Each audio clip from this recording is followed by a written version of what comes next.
करते हैं, salary increase नहीं करते हैं, क्योंकि यही जॉब दूसरे लोग 8 की यानी कि 8,000 में रेडी है करने के लिए। यानी देखिए इनको भी 10,000 मिल रहा है, दूसरा कोई उस जॉब को करने के लिए 8,000 में रेडी है। और देखिए अगर आप कहीं पे जॉब करते हैं तो आप लोग जरूर जरूर कमेंट करके हमें बताइए इस वीडियो में कि हम लोग भी जॉब करते हैं और हमें ये काम करना पड़ता है।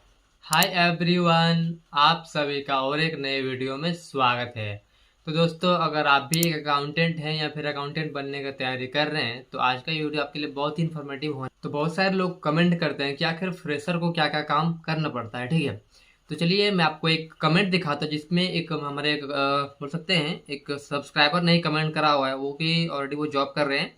उनका कमेंट ये देखिए, भाई जहाँ मैं काम करता हूँ वहाँ purchase goods, sale of goods, payment, receipt, e bill, invoice, CA को रिपोर्ट सेंड करना, इतना ही काम है वहाँ पर। सैलरी 10 के 2 साल कंप्लीट होने वाला है। मुझे क्या करना चाहिए आगे? Some tips for me. इसका मतलब देखिए सिंपली आप लोग यहाँ पे एक चीज़ समझ पा रहे होंगे कि ये एक भाई जो है वो जॉब कर रहे हैं कहीं पर और उनसे बस इतना ही काम करवाया जाता है, ठीक है। तो कहीं ना कहीं देखिए इसमें इनको देखिए ज़रूरत क्या है कि अपने स्किल्स को पहली बात तो इम्प्रूव करना है, क्योंकि देखिए बेसिकली अगर मैं बात करूँ तो जो जो पॉइंट इन्होंने बताया है वही सेम चीज़ मुझे भी फेस करना पड़ता है स्टार्टिंग में, कि स्टार्टिंग में मुझे भी बस इतना ही काम करना पड़ता था। बट धीरे धीरे क्या किया मैंने, अपना स्किल को इम्प्रूव किया और धीरे धीरे चीज़ों को सीखना स्टार्ट किया, फिर जाके मेरा ग्रोथ हुआ, ठीक है। तो देखिए मैं यहाँ पर जैसा कि इन्होंने बताया अभी इन सब जो नाम लिया मैंने अभी, purchase goods, sale of goods, payment, receipt, इस सब का नाम लिया मैंने अभी, ठीक है। तो मैं इनको एक चीज़ पहली बात तो ये सलाह देना चाहूँगा, जैसा कि इन्होंने मुझसे पूछा हुआ है टिप्स फॉर मी कि आप मुझे कुछ टिप्स दीजिए। देखिए मेरा सबसे पहला टिप्स इनके लिए यही रहेगा, ठीक है। और देखिए ये जो इन्होंने कमेंट करा हुआ है, ये इन्होंने कमेंट करा हुआ है फॉर फ्रेशर के लिए, क्योंकि ये एक तरह से फ्रेशर बोल सकते हैं, ये एक फ्रेशर के रूप में काम कर रहे हैं। मैं इसमें देखिए कुछ चीज़ आपको बताना चाहूँगा जहाँ पर आप और भी ऐड कर सकते हैं, क्योंकि फ्रेशर में इतना सा काम हालांकि किसी किसी कंपनी में चल जाएगा, ठीक है, बट ज़्यादातर कंपनी में आपको इतने काम नहीं चला, क्योंकि देखिए बहुत सारा कंपनी में आपको BRS यानी कि बैंक रिकन्सिलेशन स्टेटमेंट को भी चेक करना पड़ता है, ठीक है। तो इस तरह से मैं आपको और भी कुछ टिप्स दे रहा हूँ जहाँ पर आप उसको ऐड कर सकते हैं। देखिए इतना तो कंपलसरी है, जैसा कि इन्होंने बताया इतना कंपलसरी है, इसके बाद भी आप एडिशनल और कुछ चीज़ें ऐड कर सकते हैं, जो कि क्या क्या है मैं आपको बताता हूँ। देखिए जैसे कि यहाँ पर जो इन्होंने लिस्ट दिया उस लिस्ट में देखिए इसमें पेटी एक्सपेंस का नाम नहीं था, ठीक है। तो यहाँ पर आप ऐड कर सकते हैं पेटी एक्सपेंसेस का एंट्रीज, जो कि आपको ये भी करना अच्छी तरीके से आना चाहिए, राइट। उसके बाद जनरल एंट्रीज, देखिए जो इनका लिस्ट था उस लिस्ट में भी उनके पास जनरल एंट्रीज का नाम नहीं है, ठीक है। तो आप यहाँ पे जनरल एंट्री को भी ऐड कर सकते हैं, जो कि बहुत ही इंपॉर्टेंट है, राइट। उसके बाद है क्रेडिट नोट, तो आप क्रेडिट नोट को भी आपको अच्छे से आना चाहिए, एंड डेबिट नोट, आपको डेबिट नोट भी अच्छे से आना चाहिए, ठीक है। उसके बाद से जैसे कि मैंने बताया आपको BRS यानी कि बैंक स्टेटमेंट को भी मैच करना आपको अच्छे से आना चाहिए। उसके बाद TDS, आपको TDS का भी नॉलेज होना चाहिए, TDS का सेक्शन क्या होता है, TDS का डिडक्शन रेट क्या है, ठीक है। उसके बाद से ई बिल, आपको ई बिल डिटेल में होना चाहिए नॉलेज। जैसे कि देखिए ई बिल तो एक तरह बनता है कि जैसे आप किसी गुड्स को किसी कस्टमर तक सेंड कर रहे हैं तो आपको उस केस में बनाना है, राइट। उसके बाद से जब गुड्स को कस्टमर से अपने पास रिटर्न लाएंगे यानी कि जब क्रेडिट नोट को इशू करेंगे उस केस में आप ई बिल कैसे बनाएंगे वो भी आपको आना चाहिए। वैसे होता है डेबिट नोट, आप डेबिट नोट जब केस यानी कि इसको बोलते हैं परचेज डेबिट नोट के केस में आपको ई बिल कैसे बनाना है आपको वो भी आना चाहिए। बिल टू शिप टू क्या होता है, बिल टू शिप टू का ई बिल कैसे बनाते हैं वो भी आपको आना चाहिए। तो ये सब 4 पॉइंट मेजर होता है, बहुत इंपॉर्टेंट है, ठीक है, क्योंकि आपको ई बिल बनाते समय ध्यान देना है, ठीक है। उसके बाद से आपको और नॉलेज क्या होना चाहिए, और यहाँ पर बात करें परचेस गुड्स का, तो परचेस गुड्स का आपको डिटेल में नॉलेज होना चाहिए, ठीक है। उसके बाद से नेक्स्ट यहाँ पे सेल्स ऑफ गुड्स, सेल्स यानी कि जब सेल्स करते हैं तो वो भी आपको डिटेल में नॉलेज होना चाहिए, जहाँ पर आपको GST कैलकुलेशन मस्ट कंपलसरी है, आपको GST कैलकुलेशन अच्छे से आना ही चाहिए, ठीक है। उसके बाद से मैं और यहाँ पे ऐड करना चाहूँगा कि यहाँ पे एडवांस एक्सेल को आप यहाँ पे ध्यान से सीख लें, अच्छी तरह से सीखें, क्योंकि एडवांस एक्सेल ऐसा चीज़ है, टैली के साथ अगर आप एडवांस एक्सेल सीख लेते हैं तो आपको बहुत हेल्प मिलेगी, जैसे मुझे हेल्प मिलता है। और आने वाले वीडियोस में मैं आपको कवर भी करूंगा मेन जो इंपॉर्टेंट प्रोजेक्ट्स है, मैं जो भी काम करता हूँ अपने प्रोजेक्ट्स में वो सब चीज़ें मैं आप सब तक शेयर करूंगा धीरे धीरे अभी, ठीक है।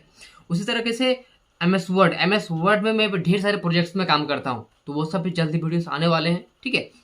उसके बाद पावर पॉइंट में भी मैं काम करता हूँ, तो वो भी वीडियोस जल्दी आ जाएंगी, ठीक है।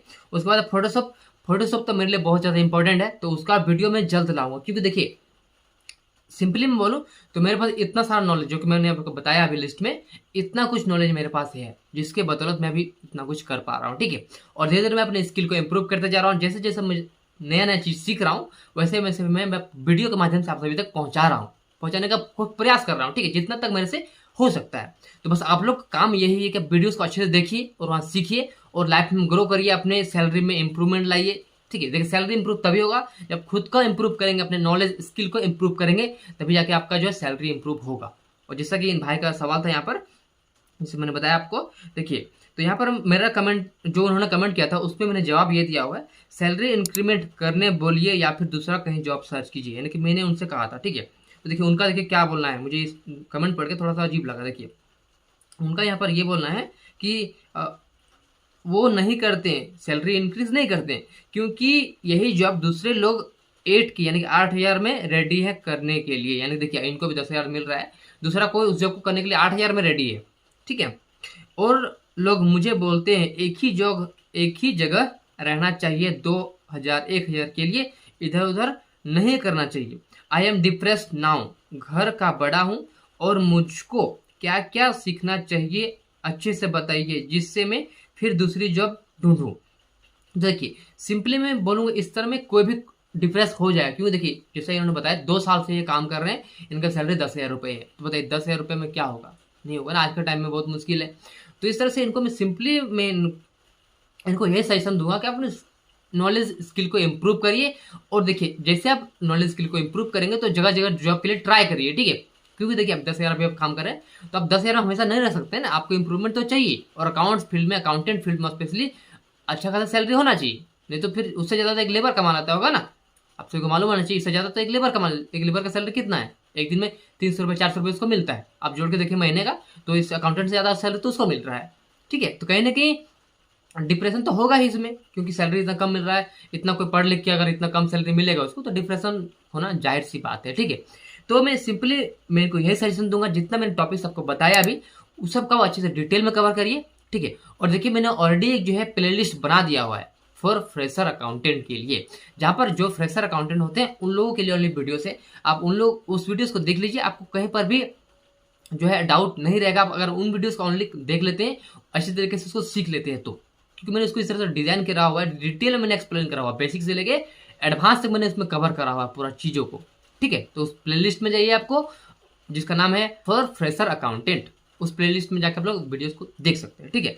तो मुझे ये बहुत ही बुरा लगा, जैसा कि इन्होंने बताया अपना एक्सपीरियंस कि ये 2 साल से काम कर रहे हैं, इनका सैलरी मात्र 10,000 रुपये मिल रहा है, ठीक है, 2 साल लगभग होने वाले हैं, तो कहीं ना कहीं सैलरी बढ़ना चाहिए, ठीक है। और देखिए यहाँ पर और एक चीज फैक्टर ध्यान देना आपको, आप किस जॉब पे काम कर रहे हैं, कैसा आप जो कंपनी का पेइंग कैपेसिटी कैसा है, यानी कि कंपनी उतना पैसा दे सकता है कि नहीं दे सकता। क्योंकि देखिए छोटे मोटे कंपनी में आप जाते हैं तो वहाँ पर आपको ज़्यादा सैलरी नहीं दिया जाएगा, चाहे 5 साल काम 10 साल काम कर लें, आपको सैलरी उतना ही मिलने वाला है। इसलिए आप कंपनी में ध्यान दें, क्योंकि देखिए स्टार्टिंग में आप चले छोटे कंपनी चले गए कोई बात नहीं, अब स्टार्टिंग में थोड़ा एक्सपीरियंस लीजिए, एक्सपीरियंस होने के बाद आपको ट्राई करना है थोड़ा बड़े कंपनी में, हाई लेवल कंपनी में जाने का, क्योंकि अगर आपको सैलरी में ग्रोथ चाहिए तो बड़ा कंपनी ही आपको अच्छा खासा सैलरी दे सकता है, छोटा कंपनी आपको या सैलरी नहीं देगा, चाहे आप कितना भी एक्सपीरियंस हो जाइए, ठीक है। क्योंकि देखिए छोटा मोटा कंपनी में क्या होता है, ज़्यादा काम नहीं होता है, बस वही जैसा कि आपने लिस्ट बताया वही सब घिसा पिटा काम होता है ज़्यादातर, उससे ज़्यादा कुछ काम होता नहीं। तो उन लोगों को मालूम है कि इतना ज़्यादा हमारा काम है नहीं, तो ज़्यादा सैलरी हम क्यों देंगे, इसके लिए वो लोग ज़्यादातर सैलरी को नहीं इंक्रीज करते हैं। तो आपको सिंपली यही करना है, अपने स्किल को इंप्रूव करिए, अपने नॉलेज को इंप्रूव करिए और दूसरा जगह कहीं पे जॉब के लिए ट्राई करिए, यानी कि जहाँ पर आपको अच्छा खासा सैलरी ऑफर किया जाता है। तो बस यही एक तरीका है, ठीक है। उसके बाद बाकी मैं तो ही आपके सपोर्ट के लिए जो मेरे से जितना हो सकता है मैं सभी को सपोर्ट करूँगा, ठीक है। बस आप लोग जो वीडियोस आते हैं वीडियोस को ध्यान से देखिए, थोड़ा समझने का प्रयास करिए, ठीक है। तो दोस्तों ढेर सारे वीडियोस अभी आने वाले हैं और भी, जैसा कि मैंने आपको लिस्ट बताया अभी, तो एडवांस में चीज़ें बहुत सारे आएंगे अभी, क्योंकि देखिए मैं भी पहले कवर कर रहा हूँ टैली का जो मेन टॉपिक्स है वो सबको कवर कर रहा हूँ। उसके बाद हम लोग अभी MS Word, Excel, PowerPoint, Photoshop, ये सब बहुत सारी चीज़ें भी कवर करने वाले। और देखिए अगर आप कहीं पर जॉब करते हैं तो आप लोग जरूर कमेंट करके हमें बताइए इस वीडियो में कि हम लोग भी जॉब करते हैं और हमें ये काम करना पड़ता है, जिससे क्या होगा बहुत सारे लोगों को एक बोल सकते हैं कि उन लोगों को आइडिया लगेगा कि एक्चुअल में क्या क्या काम होता है जॉब्स के में, ठीक है। तो प्लीज़ आपसे मेरा ये रिक्वेस्ट है, ठीक है, आप लोग कहीं पर जॉब अगर करते हैं तो प्लीज़ हमें बताइए कि आप लोग क्या क्या काम करना पड़ता है आपको जॉब में, राइट। तो दोस्तों यहाँ तक वीडियो को देखने के लिए बहुत बहुत धन्यवाद, मुझे उम्मीद है आप लोग कमेंट जरूर करेंगे। तो मिलते हैं अपने अगले वीडियो में, तब तक अपना ख्याल रखें, खुश रहें, जय हिंद।